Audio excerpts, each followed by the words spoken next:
Vamos lá, moçada? Vamos fazer um vídeo aqui, gente, falando um pouquinho sobre basicamente o processo de fermentação e também sobre a hidrólise de alguns carboidratos, sobre um pouquinho o que é carboidrato, tá? E também falar um pouquinho aqui sobre o processo de fabricação da cerveja, né, que tem muito a ver com química, é um processo industrial químico, né? E isso é um assunto que é sempre interessante a gente relacionar a química com o nosso dia a dia, tá bom? Então a gente vai fazer aqui dois vídeos falando um pouquinho sobre a questão da cerveja, o açúcar na cerveja será o próximo vídeo, né? A gente sempre fala assim. Quando a gente fala de açúcar, é interessante a gente entender o seguinte, gente. Existe uma classe de compostos bioquímicos que a gente chama de carboidratos. São os hidratos de carbono ou carboidratos. Então, do ponto de vista químico, são poliálcicos aldeídos ou poliálcicos cetonas. Não vamos entrar muito nesse detalhe muito pesado aqui da química, porque na hora certa a gente vai tratar isso aqui no canal, tá? Mas quando a gente fala de carboidratos, a gente fala carboidrato, o termo técnico, carboidratos, tá? Glicídios ou açúcares de um modo geral. Então, quando eu falo de açúcares, eu estou falando não só desse açúcar, esse açúcar de cozinha, açúcar de mesa, né, que a gente toma, açúcar da cana-de-açúcar, é a sacarose. Tá? O açúcar que nós temos no sangue é a glicose, né, também açúcar que a gente encontra em muitos frutos, tá? Também tem a frutose que a gente encontra em fruto, o açúcar do leite é a lactose. Então tem muitos açúcares por aí, né? O amido é um açúcar, talvez o açúcar mais consumido, né? Porque o arroz é amido, o macarrão é amido, o macarrão é de trigo, o trigo é muito rico em amido, né? E aí o milho, o feijão, cevada, esses cereais, de um modo geral, aquela massinha deles ali é um açúcar, é um amido, a mandioca é amido, né? Macaxeira é amido. Então, o amido é muito comum. Então, quando a gente fala açúcar, ele está falando de um modo geral. Quando a gente fala açúcar no sangue, né? Alguém fez um exame de sangue, fez uma glicemia e deu alto. Né? É o teor de glicose. A glicose é o açúcar que nós temos no sangue, né? Então, muitos desses carboidratos maiores que a gente fala, eles sofrem hidrólise e se transformam nos carboidratos menores. Tá bom? Então, eu vou falar aqui da fermentação, que é um processo através do qual a glicose é um açúcar, tá? Se transforma em etanol. O etanol é o álcool, esse álcool comum, né? O álcool que a gente tanto consome aí, atualmente está se falando muito do álcool 70, né? Um álcool 70% em massa, é o etanol. O álcool utilizado como combustível no carro é o etanol. O álcool que é adicionado à gasolina, no Brasil a gente tem 27% da gasolina que nós consumimos, né?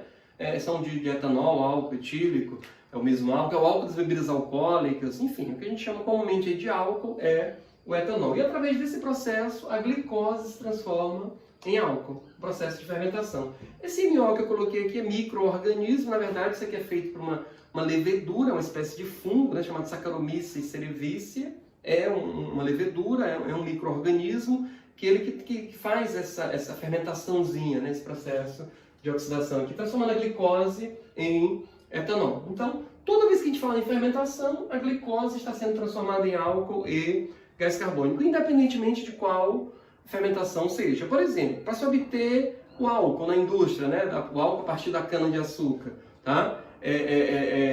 A cana-de-açúcar tem glicose, a glicose sofre hidrólise, tem sacarose, né? Sacarose sofre hidrólise produzindo glicose, então fermenta. Mas quando a gente fala de fermentação, é isso, tá? Então vamos guardar aqui, tá? Porque toda vez que se quer produzir etanol, o processo é esse, né? O etanol que eu estou falando aí no processo de bebidas alcoólicas, por exemplo, independentemente de qual bebida seja, o álcool é o mesmo, é o etanol, e o processo químico de formação desse álcool é o mesmo, é a fermentação, tá bom?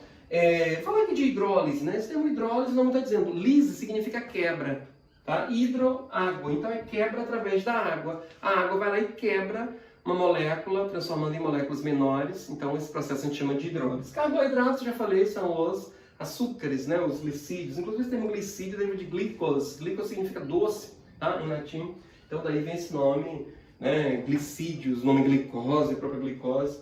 Então eu estou falando aqui da sacarose. Sacarose é o açúcar da cana-de-açúcar. A gente fala que ele é um disacarídeo, tá? Porque quando ele sofre hidrólise, ele se transforma em dois monossacarídeos, em duas oses, que são glicose e frutose, tá? Então a sacarose, na presença de uma enzima que chama de invertase, ele faz esse processo chamado de inversão do açúcar, né? Ele quebra essa molécula do açúcar, formando glicose mais frutose. Tá? A fórmula molecular aqui é a mesma, mas quando a gente monta a estrutura, são bem diferentes. A glicose é um aldeído, a frutose é uma acetona. Do ponto de vista mais genérico, é uma diferença bem marcante seria essa, tá? Então a sacarose, por exemplo, na nossa alimentação, eu coloquei açúcar no meu cafezinho. Então, eu estou tomando açúcar lá da cana-de-açúcar, açúcar que a gente compra no supermercado, sacarose. Só que, chegando no nosso organismo, essa glicose, essa sacarose é quebrada, é hidrolisada e transformada em glicose e frutose. Por isso, quando a gente come sacarose, aumenta a concentração de açúcar no sangue, aumenta a concentração de glicose. Tá? Quando a gente toma leite, o leite tem um açúcar chamado lactose. E aí existe uma enzima chamada lactase que quebra. A equação química seria até a mesma aqui do ponto de vista, né, a equação química simplificada.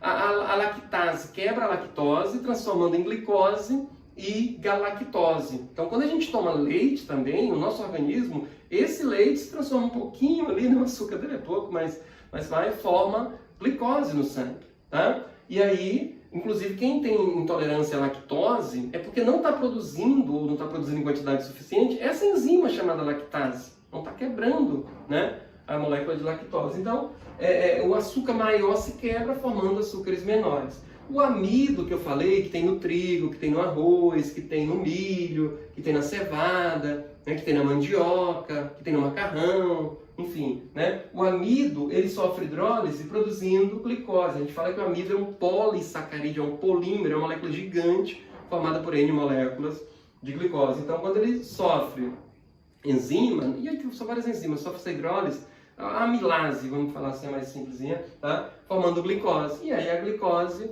né, vai para o nosso sangue ou vai para a fermentação. Então, se a gente for falar de bebidas alcoólicas, vamos falar, por exemplo, aqui de algumas delas. Por exemplo, o vinho. Né? O vinho é feito da uva. O açúcar da uva é a glicose. Então, quem fermenta lá no vinho já é a glicose. A glicose se transforma em etanol no período certo ali e o vinho está pronto. Né? Mas se a gente for falar, por exemplo, de cachaça, que é uma aguardente de cana, o açúcar da cana-de-açúcar é a sacarose.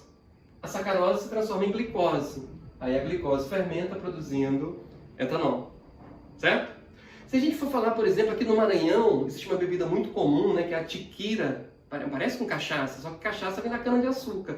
E a tiquira vem da mandioca. A mandioca é rica em amido. O amido sofre hidrólise, produzindo glicose. E quem vai fermentar é a glicose, não é o amido, não é a sacarose. Certo? Entende a diferença aí? Né? Cerveja é feita de cevada. Né? Na verdade, cevada, que a gente vai falar um pouquinho aqui, mas a cevada transforma em malte. O malte é a cevada germinada, vamos dizer assim. Começa a germinação, para ali, virou cevada. Então, mas é o amido que tem ali. Né? Então, o amido sofre hidrólise, se transforma em glicose. Quem fermenta é sempre a glicose. Tá? Existe uma bebida muito comum, né, de origem japonesa, que é o sake. Sake é uma bebida alcoólica produzida a partir do arroz. Né? No Japão eles produzem muito arroz, produziam na época e produzem até hoje. Né? Então a partir do arroz os caras produziram uma bebida. Qual é o açúcar que nós temos no arroz? O amido. O amido sofre hidrólise, produz glicose e quem vai fermentar para se transformar em álcool é sempre a glicose. Entenderam? Tá? Então, na verdade, gente, existem inúmeras bebidas alcoólicas, mas historicamente a gente pode imaginar, pode entender assim. Né? Por que existem tantas bebidas alcoólicas feitas com tantas matérias-primas diferentes? Na verdade, produzia-se bebida com o que se tinha. Né? Na Europa se produzia uva, a partir da uva se produzia o vinho. Na Europa, o vinho é antes de Cristo, na verdade. Eu estou falando da Europa porque esse vinho é mais comum, mais moderno, né? Ele é muito produzido ou na Europa ou de onde tem a influência europeia. Né? Mas aqui no Brasil, os escravos produziram cachaça. A partir de quê? A partir de cana-de-açúcar, que se produzia na época.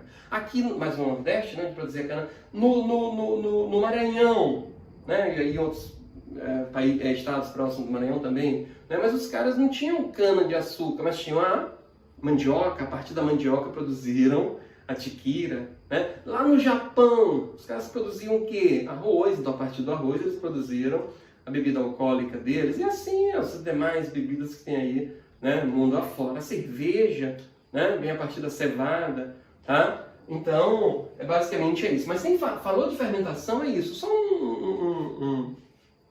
uma curiosidade importante também, gente, é o seguinte. Esse micro-organismo que eu estou falando, a Saccharomyces cerevisiae, né, vai estar aparecendo o nome dele aí mais detalhado, para vocês lerem, tá? É o que a gente chama de fermento biológico, o fermento que faz pão. Na hora de fabricar o pão é feito de trigo. Trigo é amido. Se coloca o fermento, né? Um pouco do amido sofre hidrólise e produz glicose. Essa glicose é fermentada com o fermento biológico ali, formando álcool e gás carbônico. Na massa do pão ali, na hora que a massa do pão está crescendo, ali está produzindo álcool. Só que o interesse não é o álcool, o interesse é o gás carbônico. O gás carbônico, a gente é um gás, é gasoso, formando dentro da massa. Esse gás vai querer fugir, vai querer sair de dentro da massa e isso faz o pão crescer, o pão subir. Tanto que quando a gente corta o pão e olha para dentro dele, ele parece uma esponjinha. Tem aqueles furinhos ali que foi para onde o gás carbônico passou. Então, mas não se anime muito aí os pinguços não, porque na hora que assa o pão, a primeira coisa que vai embora é o álcool. Tranquilo, gente? Beleza? Importante também, né? Porque química é fácil, química está o tempo todo aí na nossa vida, afinal de contas, viver aqui, né? Aproveita aqui, inclusive, gente, antes de mostrar aqui o processo de fabricação de cerveja, e pedir que quem não se inscreveu ainda no canal, clique bem aí, né? No inscreva-se. É importante que vocês se inscrevam nesse canal, para que o próprio YouTube divulgue aí, porque esse canal leva informações de química e principalmente aulas de química para estudantes e professores aí do Brasil inteiro. Então, né? Quanto mais inscritos, melhor, porque o próprio YouTube, com seus algoritmos, aí, se encarrega de divulgar o canal. E isso é muito bom, porque mais pessoas terão acesso a essas aulas. Tudo bem? Então se inscrevam no canal, curtam aí os vídeos, deixem esses vídeos rolarem até o final. Tudo isso é importante para que o canal se mantenha lá, né, e chegue ao maior número de pessoas possíveis. Eu vou falar aqui rapidamente, vai estar aparecendo aí para vocês, tá? Esse processo melhor detalhado, mas eu vou falar rapidamente do processo de fabricação de cerveja, porque, como eu falei, aqui é só um esboço muito rápido, o objetivo não é a gente produzir cerveja, eu não estou dando aula para um curso de Química Industrial, ou Engenharia Química, ou um curso técnico de Química, não é aula de processo, é um vídeo genérico, né, para qualquer pessoa que quiser entender um pouquinho isso. Mas vai estar aparecendo aqui, né, um fluxograma melhorzinho, mais bem desenhadinho do que eu estou aqui. Então vamos lá, gente. O ponto de partida é a cevada. Toda cerveja tem como, né, matéria-prima principal a cevada. A cevada, ela é um cereal. Ela parece um pouco com trigo, né, com centeio. É um cereal, uma sementezinha. Aí, deixa-se essa semente germinar, um processo chamado de germinação mesmo, como se ele fosse nascer, né, só que logo no início interrompe-se. Porque ali vai ficar mais fácil de liberar o amido para sofrer hidrólise e depois formar glicose para fermentação. Isso melhora. Por isso que, né, cerveja é uma bebida, né, secular, então quem fez isso foi o senso comum, mas a ciência hoje só explica isso. Então a cevada se transformou em malte. É isso que é o malte. A cevada, né, não só a cevada, tá, gente? Mas a cevada, o centeio e o trigo, eles dão esses chamados, são cereais maltados, que se chamam. Tá bom? Mas aí o principal aqui é a cevada, que é usado nesse processo. Depois ela é seca, né, é triturada, e aí já vira pó. Depois acrescenta-se água, vem um processo de filtração para tirar ali alguns excessos. Depois deixa ferver um tempinho, numa temperatura controlada. Tá? Depois adiciona-se o lúpulo. Gente, lúpulo é uma planta. Tá? Lúpulo é uma planta. O que se bota na cerveja, na verdade, é o extrato de lúpulo. Na maioria das vezes, o extrato da própria flor do lúpulo. Tá? E o lúpulo é um ingrediente indispensável numa cerveja. Ele confere aquele sabor amargo da cerveja, ele protege inclusive a cerveja dos micro-organismos. Originalmente se colocou essa planta como, né, uma espécie de conservante natural da cerveja, e depois ajuda também no processo de formar espuma da cerveja. Então, hoje é indispensável. Né? Depois faz-se um resfriamento para que as leveduras consigam agir, e aí nós temos o processo de fermentação. A fermentação é onde o etanol onde o álcool vai se formar, né? Glicose formando álcool. Depois tem um processo de maturação, e aí cada uma tem seus segredos nas suas maturações, né? E aí já vem o envase, a distribuição e depois a ingestão, né? E a gente sempre que fala de cerveja, é interessante dizer, né, que não é recomendado para menores de 18 anos. Quem bebe cerveja, os maiores de 18, bebam com moderação. Essa frase, né, é muito comum. Então, mas de qualquer forma, esse é o processo industrial da cerveja. Então, gente, a cerveja, muitas cervejas adicionam também os chamados cereais não maltados. Né? Tanto que hoje, no próximo vídeo eu vou detalhar um pouquinho isso. Hoje está muito na moda a tal cerveja puro malte, né? Porque é muito comum, em especial no Brasil. No Brasil pode-se usar até 45% desses cereais não maltados. Normalmente se usa arroz, em alguns casos, se usa trigo, né? O próprio trigo em outros, se usa o milho é muito usado até... É claro que isso é uma piada, mas o que é uma cerveja puro trigo? Não existe cerveja puro trigo. Porque como tem muito trigo, as pessoas... Né? Puro trigo, não, desculpa, gente, puro milho, né? Isso é uma piada, não existe cerveja puro milho. Existe a puro malte, né? Puro malte, duplo malte, triplo malte. O próprio malte tem processos diferentes, né? Porque o malte pode, naquele momento ali de ser torrado, ele pode ser torrado um pouco, né? Que fazer cerveja pilsen, mais clarinha, né? Mas tem um malte, o malte vai para um ponto chamado caramelo, que ele é mais um pouquinho escuro, e tem o malte mesmo torrado, que isso é bem mais escuro da cerveja mais escuro. E aí os especialistas em cerveja, né, recomendam uma ou outra, as pessoas que tomam apreciam melhor uma ou outra, mas né, o malte em si é o mesmo. Então esses processos é que acabam mudando, tá?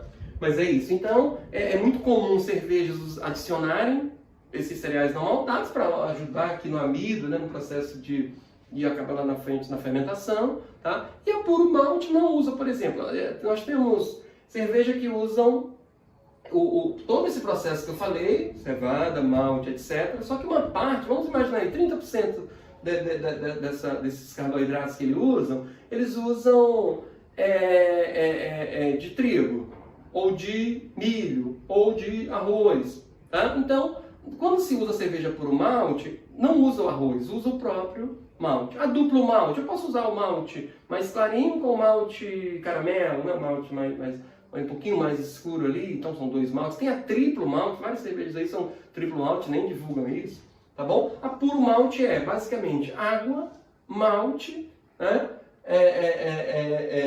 E lúpulo. Basicamente esses três ingredientes. Outras usam malte, lúpulo, e água, e também usam milho, outras usam arroz, outras usam trigo, mas o processo em si é bem parecido. Tudo bem? Então, agradeço, e o próximo vídeo que eu vou fazer, eu vou falar um pouquinho sobre essa história do açúcar na cerveja, se a cerveja tem açúcar ou não, né? Se existe cerveja sem açúcar, mas aí eu vou deixar isso para o próximo vídeo. Tudo bem, gente? Então, agradeço, muito obrigado, grande abraço a todas e todos.